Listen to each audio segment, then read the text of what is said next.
If I were sensible, I'd say somebody else told me this story, and then cast doubts on his veracity.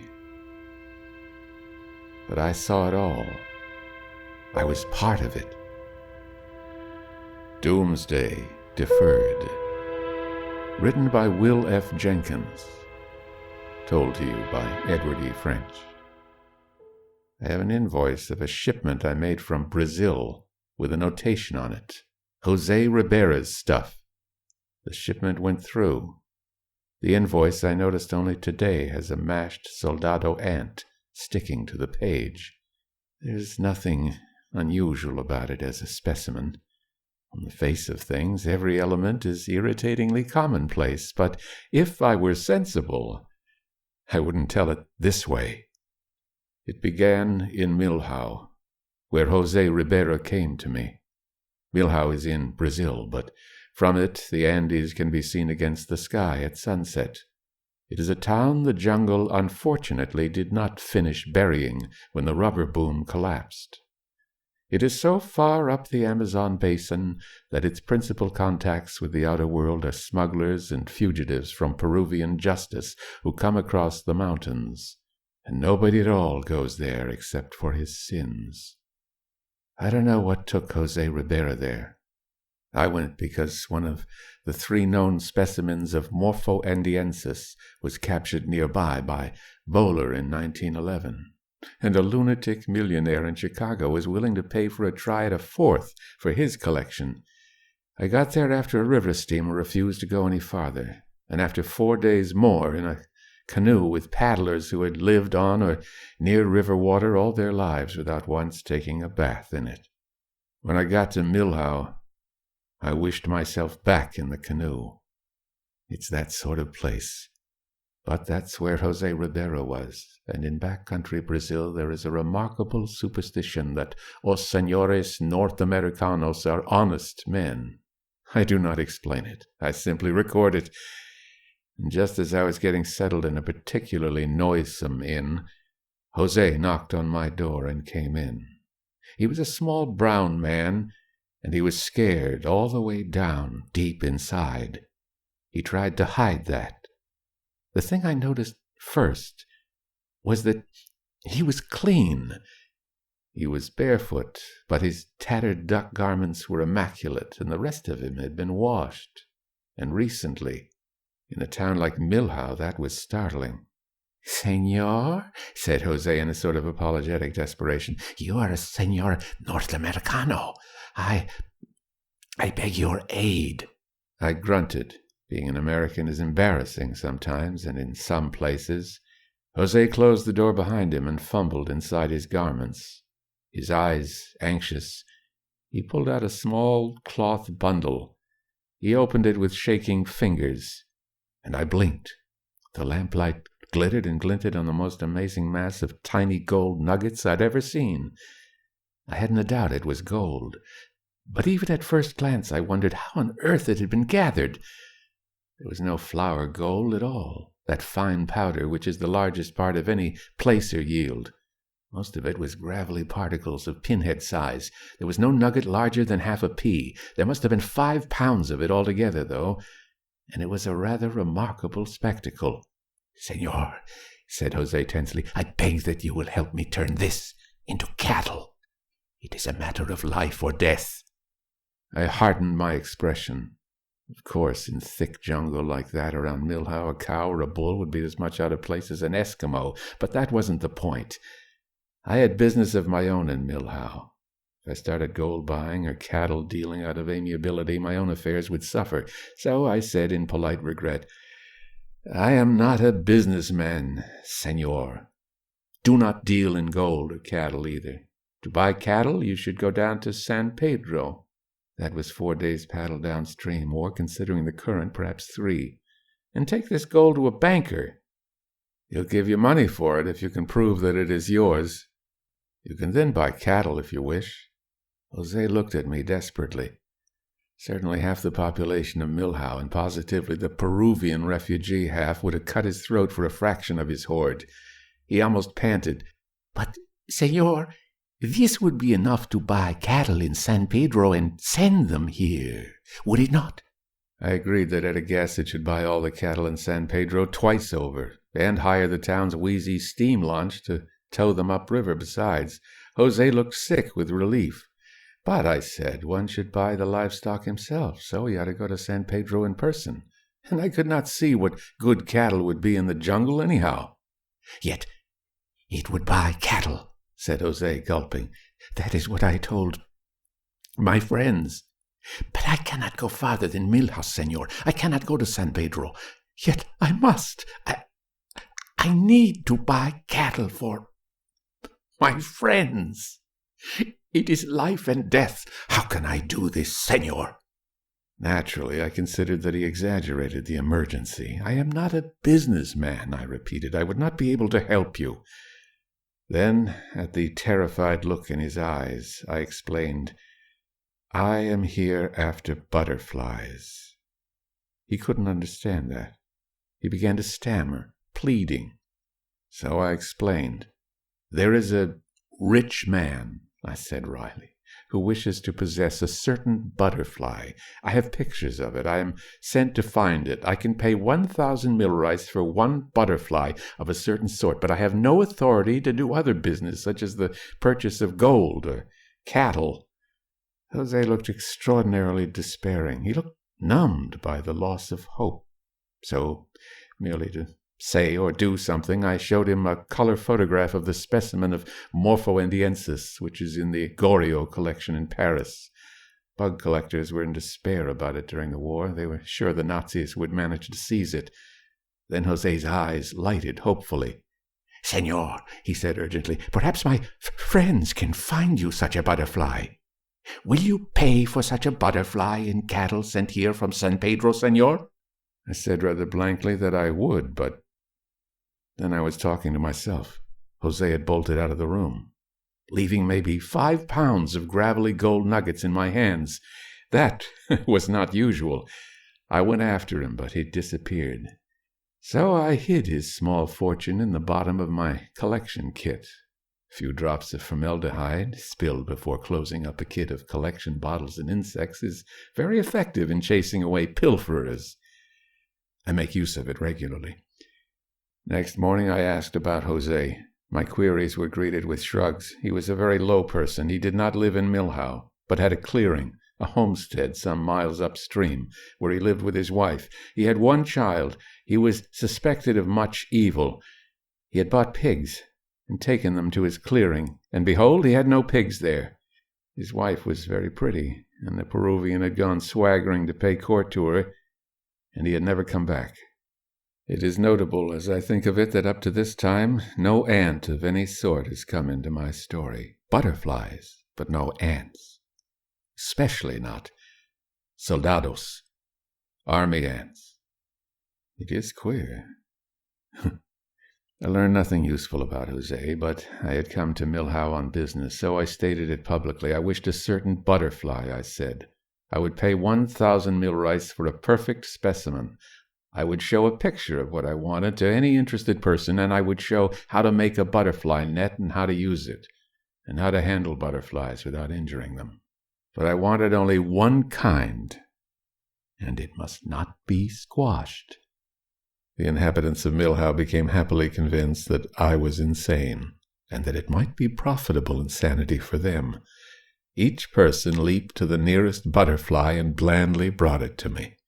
I spent a whole day explaining to bright-eyed people that matching the picture of Morphoendiensis required more than that the number of legs and wings should be the same.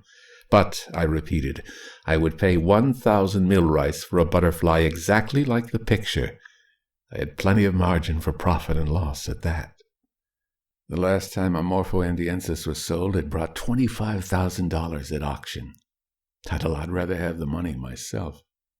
Jose Ribera came back. His expression was tense beyond belief.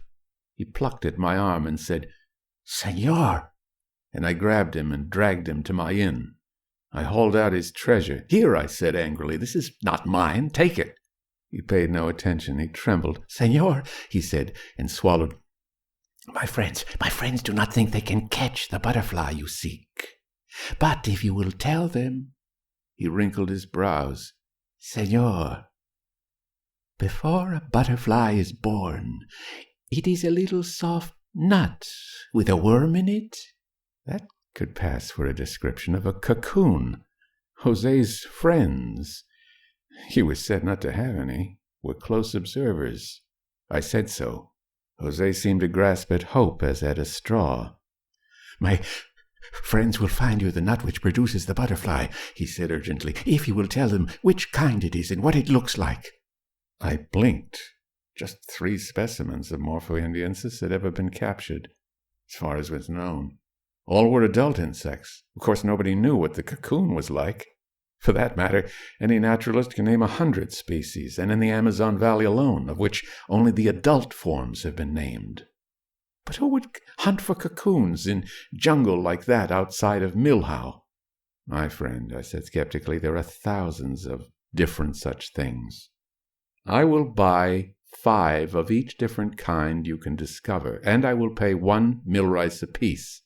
But only 5 of a kind, remember." I didn't think he'd even try, of course. I meant to insist that he take back his gold nuggets, but again he was gone before I could stop him. I had an uncomfortable impression that when I made my offer, his face lighted as if he'd been given a reprieve from a death sentence. In the light of later events, I think he had.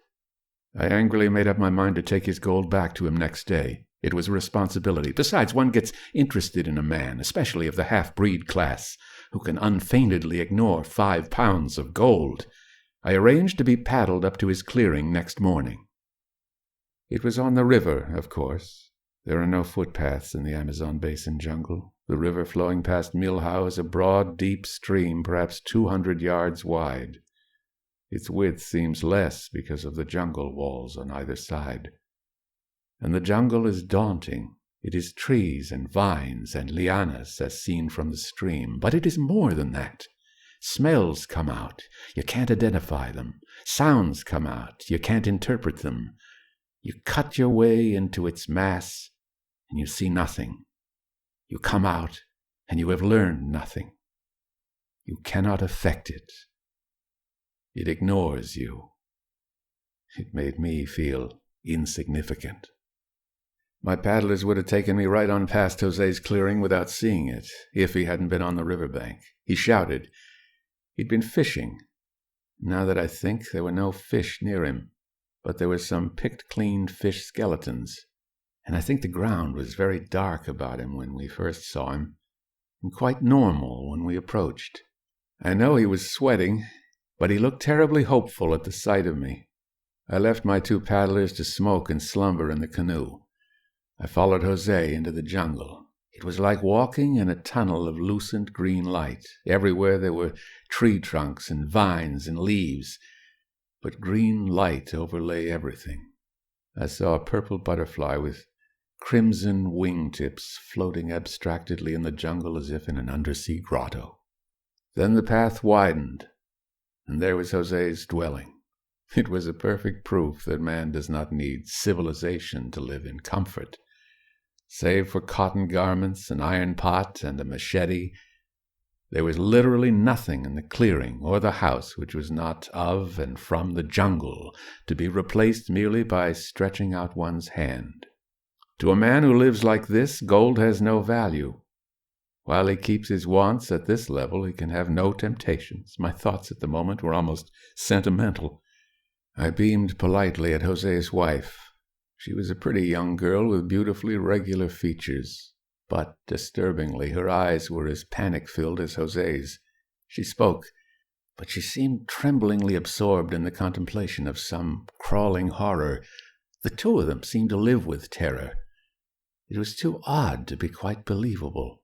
But their child, a brown-skinned 3-year-old quite innocent of clothing, was unaffected. He stared at me, wide-eyed. "Señor," said José in a trembling voice, "here are the things you desire. These small nuts with worms in them." His wife had woven a basket of flat green strands. He put it before me, and I looked into it tolerantly, expecting nothing. But I saw the sort of thing that simply does not happen. I saw a half-bushel of cocoons. Jose had acquired them somehow in less than 24 hours.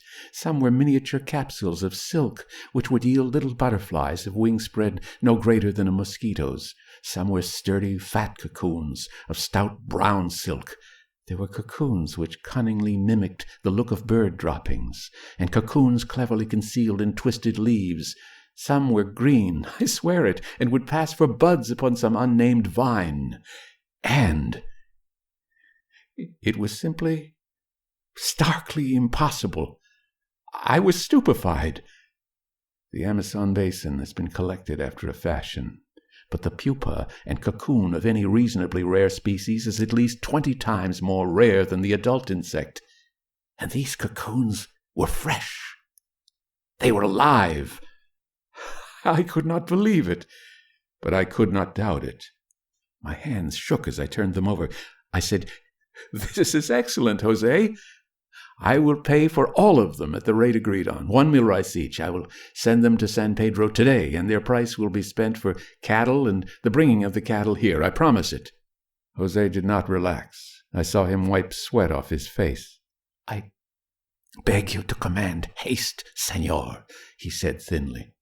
I almost did not hear. I carried that basket of cocoons back to the riverbank. I practically crooned over it all the way to Milhouse. I forgot altogether about returning the gold pellets, and I began to work frenziedly at the inn. I made sure, of course, that the men who would cart the parcel would know that it contained only valueless objects like cocoons. Then I slipped in the parcel of Jose's gold. I wrote a letter to the one man in San Pedro who, if God was good, might have sense enough to attend to the affair for me. And I was almost idiotically elated. While I was making out the invoice that would carry my shipment by refrigerated air express from the nearest airport it could be got to, a large ant walked across my paper. One takes insects very casually in backcountry Brazil. I mashed him without noticing what he was. I went blissfully to start the parcel off. I had a shipment that would make history among bug collectors. It was something that simply could not be done. The fact of the impossibility hit me after the canoe with the parcel started downstream. How the devil those cocoons had been gathered! The problem loomed larger as I thought. In less than 1 day, Jose had collected a half-bushel of cocoons of at least 100 different species of moths and butterflies. It could not be done. The information to make it possible did not exist. Yet it had happened. How? The question would not down. I had to find out. I bought a pig for a present and had myself ferried up to the clearing again. My paddlers pulled me upstream with languid strokes. The pig made irritated noises in the bottom of the canoe. Now I am sorry about that pig. I would apologize to its ghost if the opportunity offered. But I didn't know. I landed on the narrow beach and shouted. Presently Jose came through the tunnel of foliage that led to his house. He thanked me, dry-throated, for the pig. I told him I had ordered cattle sent up from San Pedro. I told him humorously that every ounce of meat on the hoof the town contained would soon be on the way behind a wheezing steam launch. Jose swallowed and nodded numbly. He still looked like someone who contemplated pure horror. We got the pig to the house. Jose's wife sat and rocked her child, her eyes sick with fear. I probably should have felt embarrassed in the presence of such tragedy, even if I could not guess at its cause, but instead I thought about the questions I wanted to ask. Jose sat down dully beside me. I was oblivious of the atmosphere of doom. I said blandly, "Your friends are capable naturalists, Jose. I am much pleased. Many of the little nuts they gathered are quite new to me. I would like to meet such students of the ways of nature." Jose's teeth clicked. His wife caught her breath. She looked at me with an oddly despairing irony. It puzzled me. I looked at Jose sharply. And then the hair stood up on my head. My heart tried to stop, because a large ant walked on Jose's shoulder, and I saw what kind of ant it was. "My God!" I said shrilly. "Soldados! Army ants! I acted through pure instinct. I snatched up the baby from its mother's arms and raced for the river. One does not think at such times. The soldado ant, the army ant, the driver ant is the absolute and undisputed monarch of all jungles everywhere. He travels by millions of millions, and nothing can stand against him. He is a ravening ferocity, an inexhaustible number. Even man abandons his settlements when the army ant marches in, and returns only after he has left, to find every bit of flesh devoured to the last morsel, from the earwigs in the thatch to a horse that may have been tethered too firmly to break away. The army ant on the march can and does kill anything alive by tearing the flesh from it in tiny bites, regardless of defense. So I grabbed the child and ran. José Ribera screamed at me. "No, senor, no!" He sat still, and he screamed. I'd never heard such undiluted horror in any man's voice. I stopped. I don't know why. I was stunned to see José and his wife sitting frozen where I'd left them. I was more stunned, I think, to see the tiny clearing in the house unchanged. The army ant moves usually on a solid front. The ground is covered with a glistening, shifting horde. The air is filled with tiny clickings of limbs and mandibles. Ants swarm up every tree and shrub. Caterpillars, worms, bird nestings. Snakes, monkeys unable to flee. Anything living becomes buried under a mass of ferociously rending small forms which tear off the living flesh in shreds until only white bones are left. But José sat still, his throat working convulsively. I had seen soldados on him, but there were no soldados. After a moment, José got to his feet and came stumbling toward me. He looked like a dead man. He could not speak.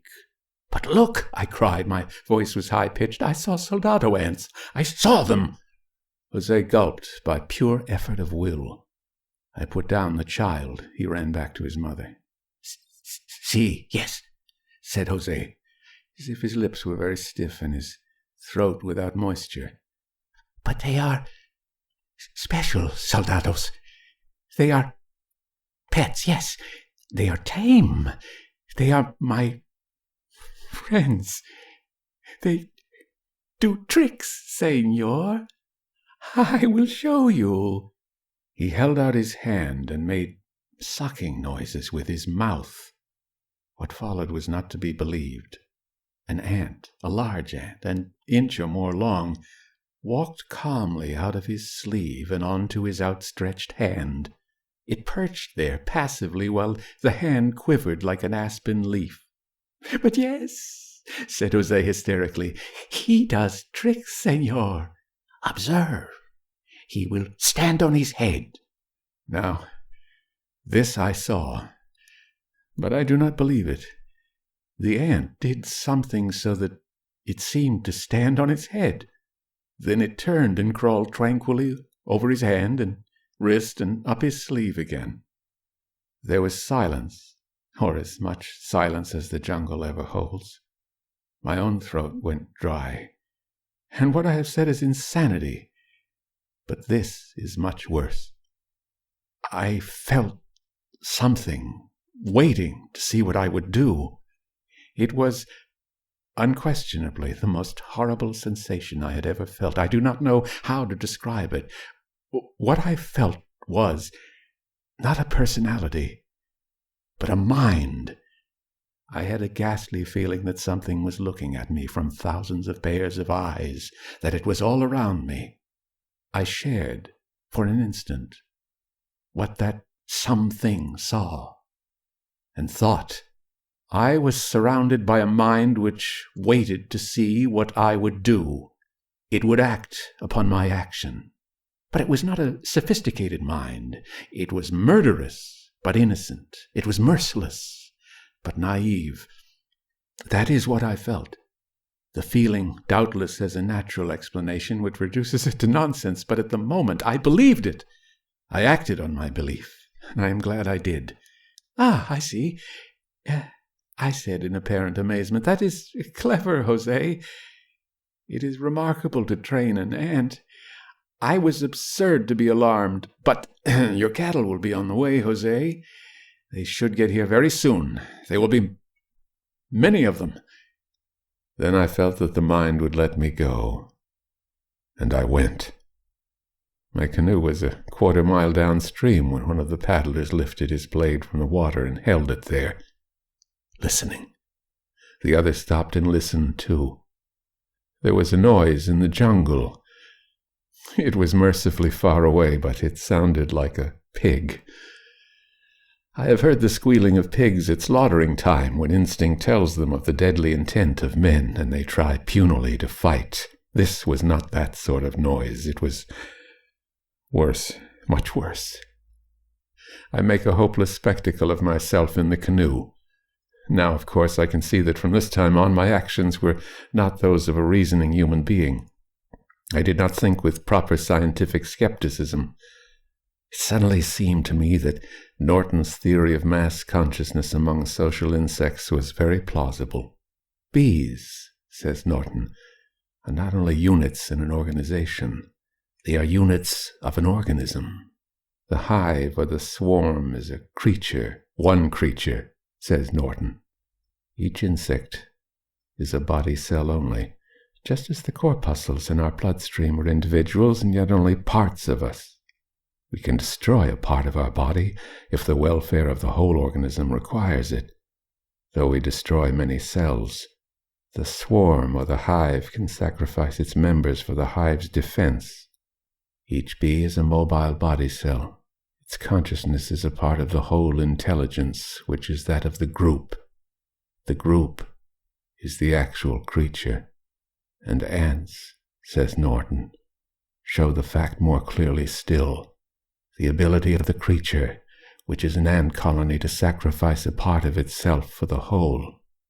He gives illustrations of what he means. The book is not accepted by naturalists generally, but there in the canoe going down river from Jose's clearing, I believed it.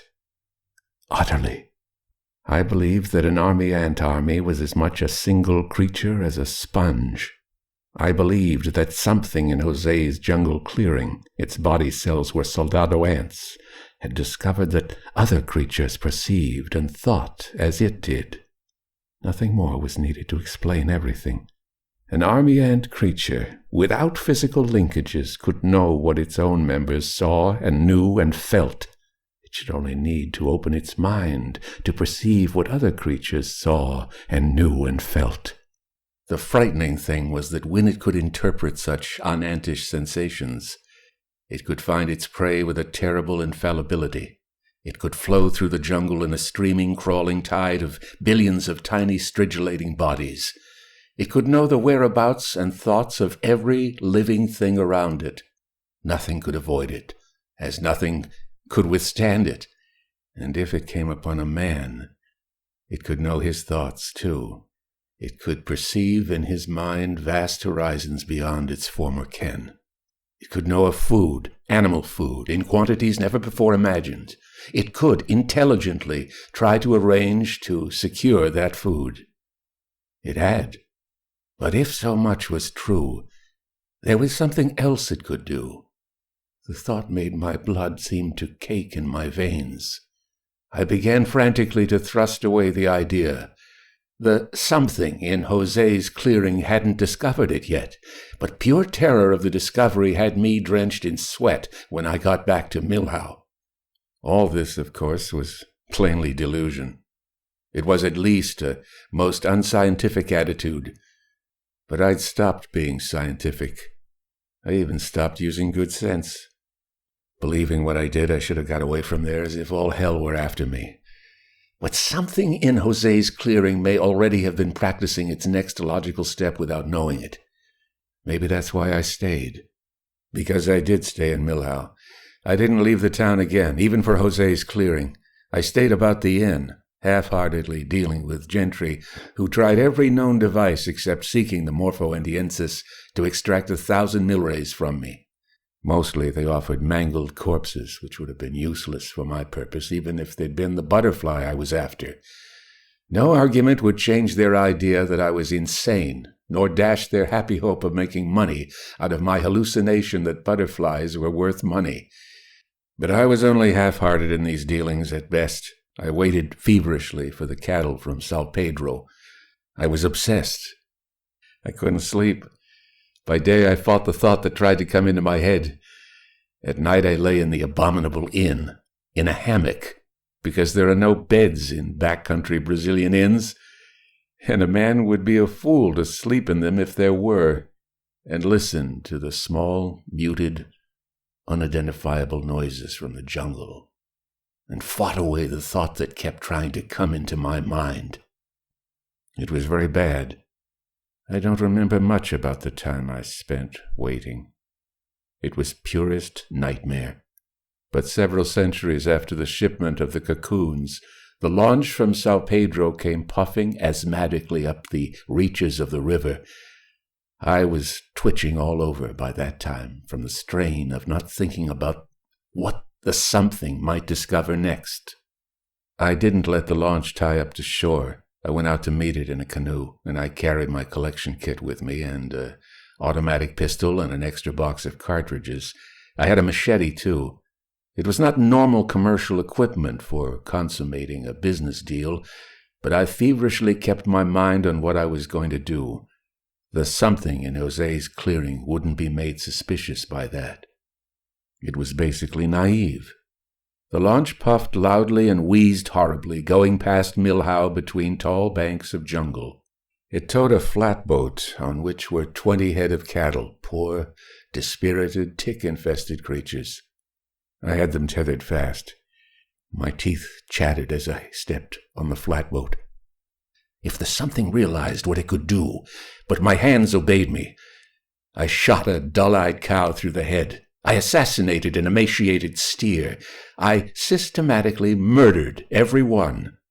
I was probably wild-eyed and certainly fever-thin and positively lunatic in the eyes of the Brazilian launch crew. But to them, os señores norteamericanos are notoriously mad. I was especially close to justifying their belief because of the thought that kept trying to invade my mind. It was, baldly, that if without physical linkage the something knew what its separate body cells saw, then without physical linkage it also controlled what they did.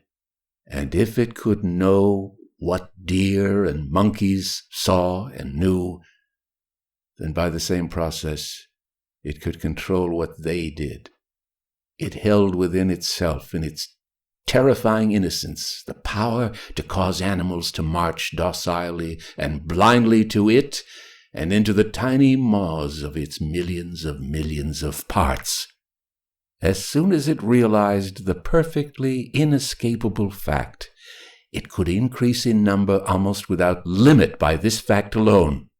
More, in the increase, its intelligence should increase too. It should grow stronger and be able to draw its prey from greater distances. The time would come when it could incorporate men into its organism by a mere act of will. They would report to it and be controlled by it.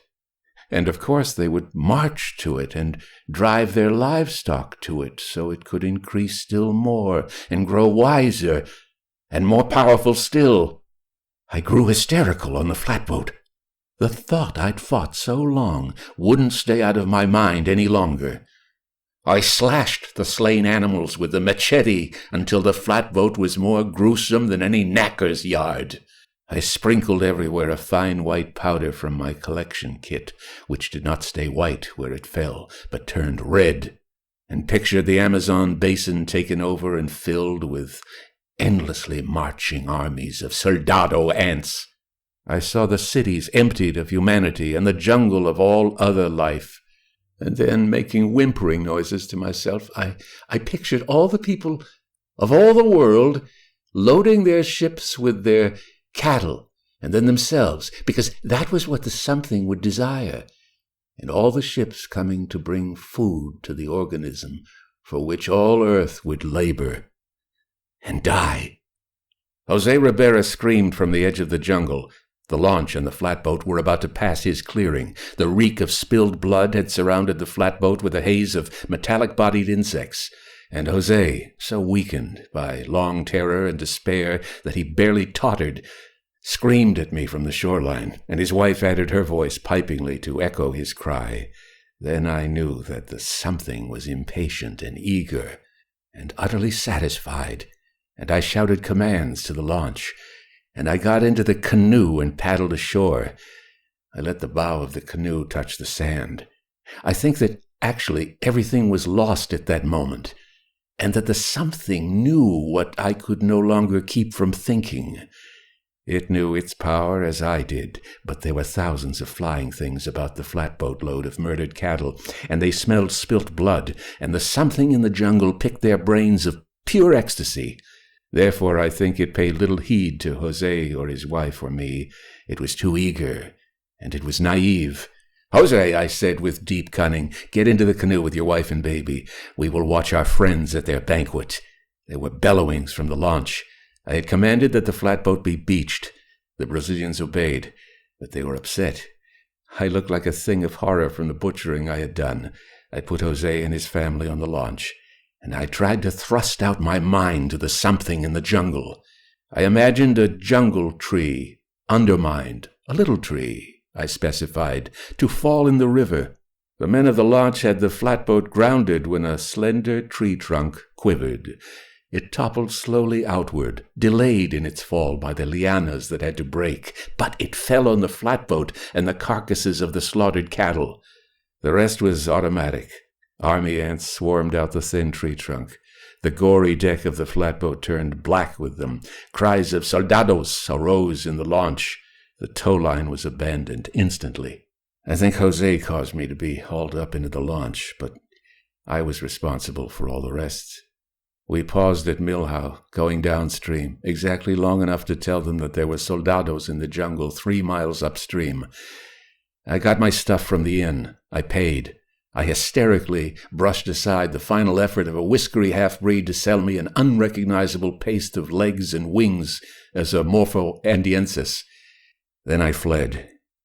After the first day or so, I slept most of the time, twitching.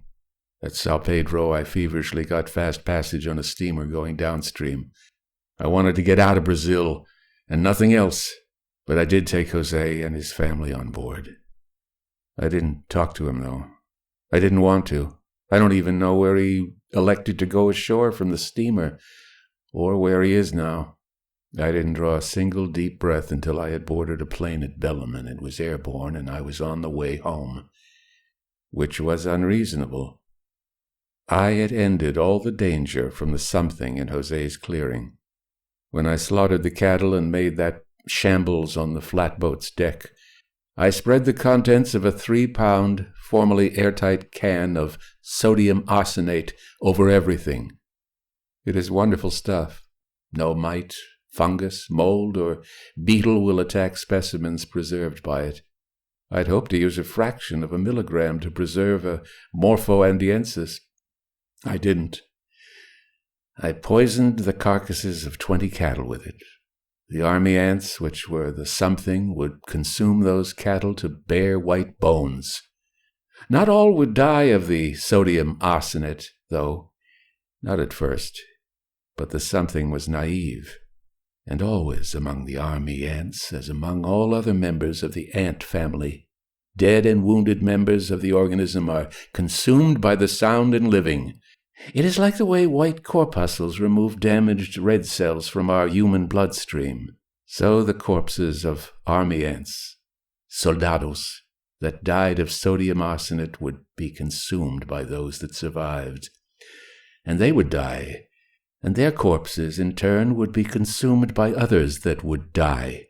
3 pounds of sodium arsenate will kill a lot of ants anyhow, and in practice not 1 grain of it would go to waste, because no soldado corpse would be left for birds or beetles to feed on so long as a single body cell of the naive something remained alive. And that is that. There are times when I think the whole thing was a fever dream, because it is plainly unbelievable. If it is true, why, I saved a good part of South American civilization. Maybe I saved the human race, for that matter. Somehow, though, that doesn't seem likely. But I certainly did ship a half-bushel of cocoons from Milhau, and I certainly did make some money out of the deal. I didn't get a morphoendiensis in Milhouse, of course, but I made out. When those cocoons began to hatch in Chicago, there were actually 4 beautiful endiensis in the crop. I anesthetized them with loving care. They were mounted under absolutely perfect conditions. But there's an ironic sidelight on that. When there were only 3 known specimens in the collections of the whole world, the last endiensis sold for $25,000. But with 4 new ones, perfect and available, the price broke, and I got only $6,800 apiece. I'd have got as much for one, which is the whole business. But if I was sensible, I wouldn't tell about it this way. I'd say that somebody else told me this story, and then I'd cast doubts on his veracity. The end. Doomsday Deferred was written by Will Jenkins and read by Shrieker Speaker Edward E. French. This recording originates from Suite G1 in the studios of World Brain Audio in Chatsworth, California, USA. I'll be back again next week with another audio atrocity, and I hope you'll be here with me, because like magic, an invisible chain of sound will once more circle the planet. The email address for this program is edwardfrench06@hotmail.com. That's edwardfrench06@hotmail.com, where your comments, criticisms, story suggestions are always welcome. Subscribe to the Fiction Fantastique channel. www.youtube.com/FrenchEdward06. Good night.